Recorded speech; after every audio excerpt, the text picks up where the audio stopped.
distancie aí do lugar que você esteja e seja transportado aqui pro meu quarto comigo, para que seja o seu momento de relaxamento, seu momento para sono, assim como esse vídeo realmente está sendo para mim. Eu já tô até um pouco sonolenta. Hoje o dia foi super cansativo. Eu saí pra resolver umas coisas e peguei um acabamento horrível e uma chuva torrencial que começou a cair. E quando chove muito, o trânsito fica mais caótico ainda.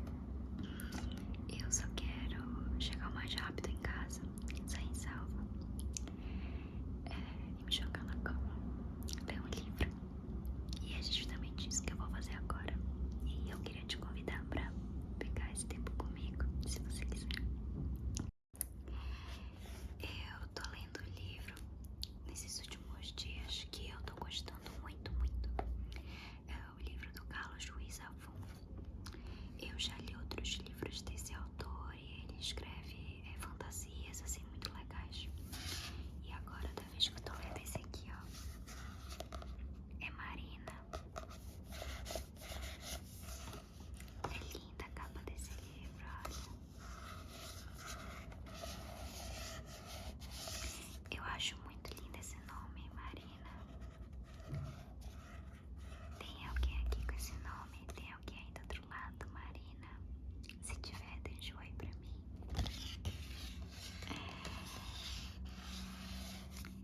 Eu já comecei a ler, né? Mas eu vou ler alguns capítulos iniciais pra você, porque nada a ver eu ler o livro assim do meio, né? Aleatório. Como eu falei, é um livro de fantasia, mas ele também tem um mistério envolvido. Eu gosto dessa atmosfera assim que é criada. Uma leitura bem fluida.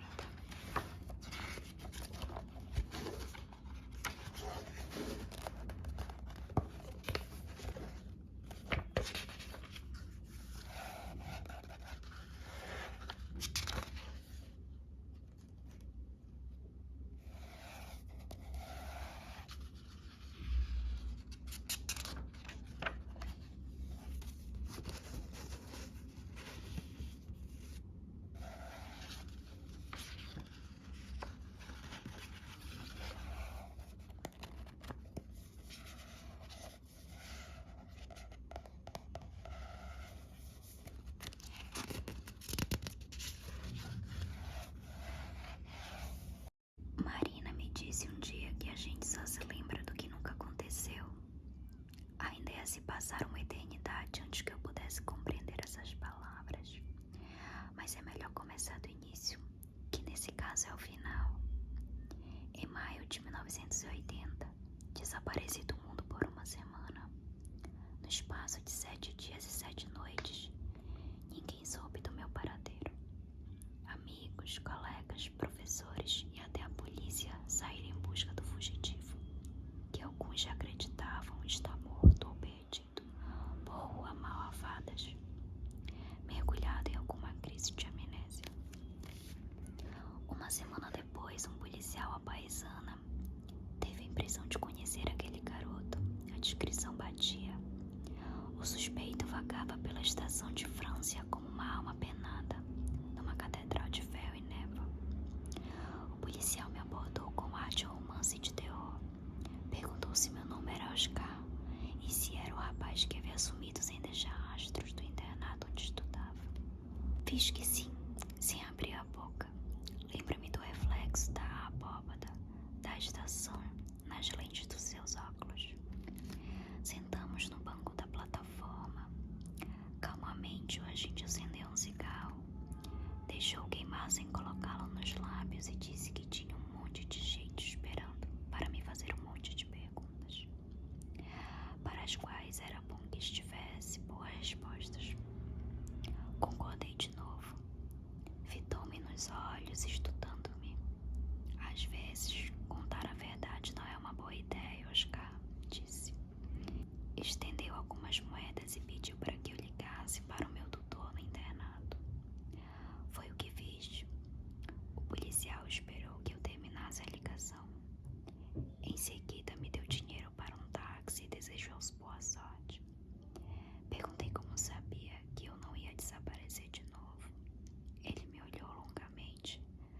Só as pessoas que têm algum lugar para ir podem desaparecer.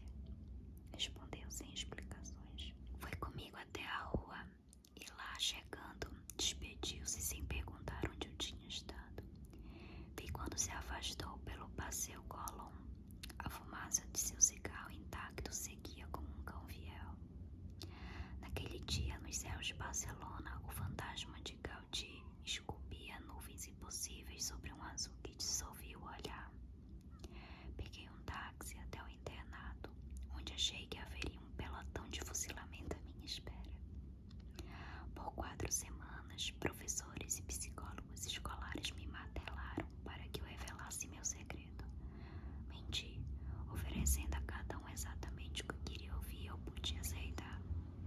Com o tempo, todos fizeram um esforço para fingir que tinham esquecido o episódio. E eu segui o exemplo, nunca contei a ninguém a verdade sobre o que tinha acontecido. Na época, não sabia que cedo ou tarde o oceano do tempo nos devolve as lembranças que enterramos nele.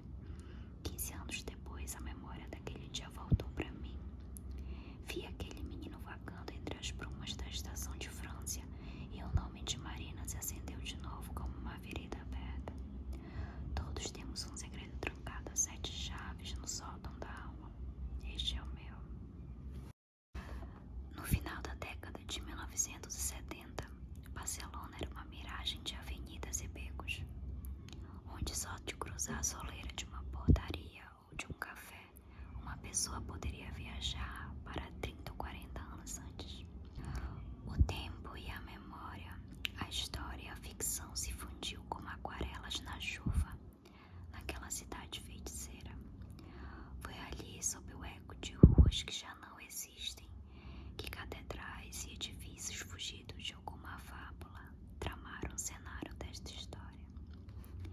Na época eu era um menino de 15 anos que mofava entre as paredes de um internato com o nome de santo, nas margens da estrada de Valvideira. Naquele tempo, o bairro de Sarriá, onde conservava o aspecto de um pequeno povoado, encalhado à margem de uma metrópole modernista. Meu colégio se erguia no alto de uma rua que subia no Passeio de Bona Nova. Sua fachada monumental sugeria mais um castelo do que uma escola. E sua silhueta angulosa de cor barrenta era um quebra-cabeça de torres, arcos e alas em trevas. O colégio era cercado por uma cidade de jardins, fontes, tanques lodosos, pátios e pinheirais encantados. Ao seu redor, edifícios sombrios hospedavam piscinas cobertas por um véu fantasmagórico de vapor, ginásios enfeitiçados de silêncio e capelas tenebrosas onde as imagens dos santos sorriam sob o reflexo dos círios. O edifício tinha 4 andares, sem contar os 2 porões e o sótão com um claustro, onde viviam os poucos sacerdotes que ainda trabalhavam como professores. Os quartos dos internados se enfileiravam ao longo dos corredores cavernosos do 4º andar. Essas intermináveis galerias jaziam em perpétua penumbra, envoltas por um eco espectral. Eu passava meus dias sonhando acordado nas salas de aula daquele imenso castelo, esperando pelo milagre de que se produzia todo dia às 5h20 da tarde. Nessa hora mágica, o sol vestia os altos janelões de ouro líquido. A campainha tocava anunciando o fim das aulas e nós, os internos, tínhamos quase 3 horas livres antes do jantar no refeitório. A ideia era de que esse tempo deveria ser dedicado aos estudos e à reflexão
agente cujo nome se escrevia em 4 colunas no La Vanguardia, na época em que pontes ainda despertavam um temor reservado a intenções modernas.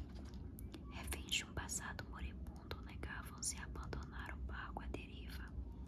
Temiam que seus corpos se desfizessem em cinzas ao vento se ousassem pôr os pés fora de suas mansões devastadas. Prisioneiros definhavam à luz dos candelabros.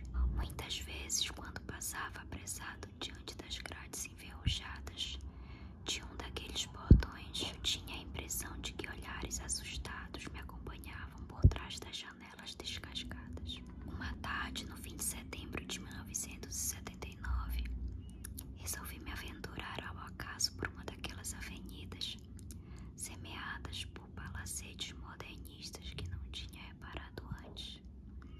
A rua descrevia uma curva que terminava num portão de ferro igual a tantos outros. Do outro lado da grade estendiam-se restos de um velho jardim marcado por décadas de abandono. Entre a vegetação, entrevia-se a silhueta de um casarão de 2 andares. Sua fachada sombria se erguia por trás de uma fonte com esculturas que o tempo tinha vestido de musgo. Começava a escurecer e o local me pareceu um pouco sinistro, rodeado por um silêncio mortal. Só a brisa se atrevia a sussurrar uma advertência sem palavras.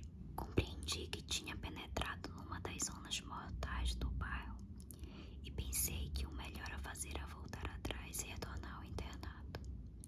Estava me debatendo entre o bom senso e a fascinação mórbida por aquele lugar esquecido, quando descobri 2 brilhantes olhos amarelos acesos no meio da escuridão, cravados em mim como punhais.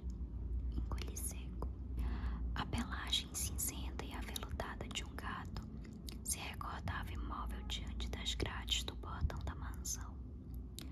Um pequeno pardal agonizava entre seus dentes pontiagudos. Um guizo prateado pendia no pescoço do felino. Seu olhar me estudou por alguns segundos. Pouco depois, deu meia volta e deslizou por entre as barras de ferro. Fiquei olhando enquanto ele se perdia na imensidão daquele Éden maldito, levando o pardal em sua última viagem. A visão daquela pequena fera altiva e desafiadora me cativou. A julgar por seu lustroso e pelo guizo do pescoço, deduzi que tinha dono. Talvez aquela casa hospedasse algo mais do que fantasma de uma Barcelona desaparecida. Cheguei mais perto e apoiei as mãos nas grades da entrada.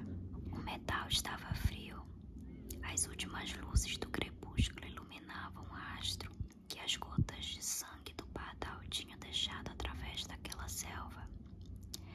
Pérolas escarlates desenhavam a trilha do labirinto. Engoli de novo, ou melhor, tentei engolir. Minha boca estava seca, como se soubesse de alguma coisa que eu ignorava. O sangue latejava entre as minhas têmporas. Foi nesse instante que senti a porta ceder sob o meu peso e compreendi que estava aberta. Quando dei o primeiro passo para o interior, a lua iluminava o rosto pálido dos anjos de pedra da fonte. Eles me observavam. Meus pés pareciam pregados no chão. Temia que a qualquer momento aqueles seres pulassem dos seus pedestais e se transformassem em demônios armados de garra de lobo e línguas de serpente. Mas nada disso ocorreu. Respirei profundamente, considerando a possibilidade de desligar minha imaginação, ou melhor ainda, abandonar minha tímida exploração daquela propriedade. Mais uma vez alguém decidiu por mim. Um som celestial invadiu as sombras do jardim como um perfume. Ouvi os contornos daquele sussurro desenharem uma árida acompanhada ao piano. Era a voz mais bonita que eu já tinha ouvido na vida. A melodia se parecia familiar, mas não conseguia identificá-la. A música vinha da casa, seguia seu rastro hipnótico. Lâminas de luz vaporosas se filtraram pela porta entreaberta de uma galeria envidraçada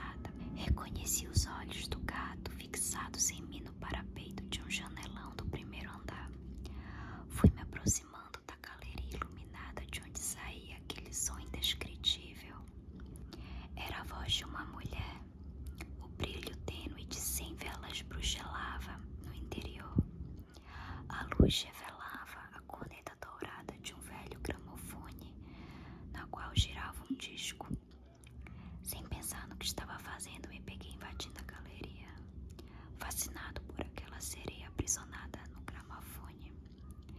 Na mesa onde a engenhoca repousava, entrevi um objeto brilhante esférico. Era um relógio de bolso. Peguei-o e fui examiná-lo à luz das velas. Os ponteiros estavam parados e a tampa rachada parecia de ouro e tão velho quanto a casa em que se encontrava.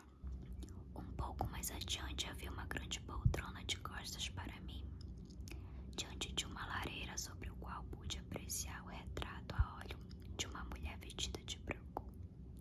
Seus grandes olhos cinzas, tristes e sem fundo dominavam a sala. Subitamente, um encantamento se rompeu. Uma silhueta se ergueu da poltrona e virou em minha direção. Uma longa cabeleira branca e 2 olhos acesos como brasas brilharam na escuridão.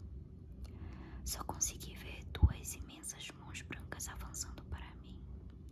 Em pânico, saí correndo em direção à porta, mas no caminho tropecei no gramofone e derrubei no chão.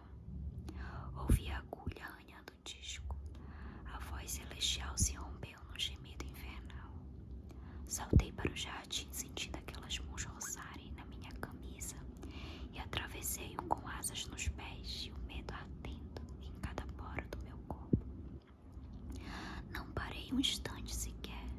Corri cada vez mais sem olhar para trás, até que uma pontada de dor perfurou minhas costelas, e então percebi que mal conseguia respirar.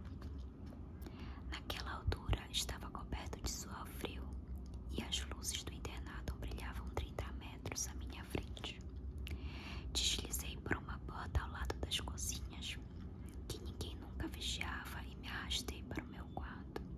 Os outros internos já deviam estar no refeitório há tempos.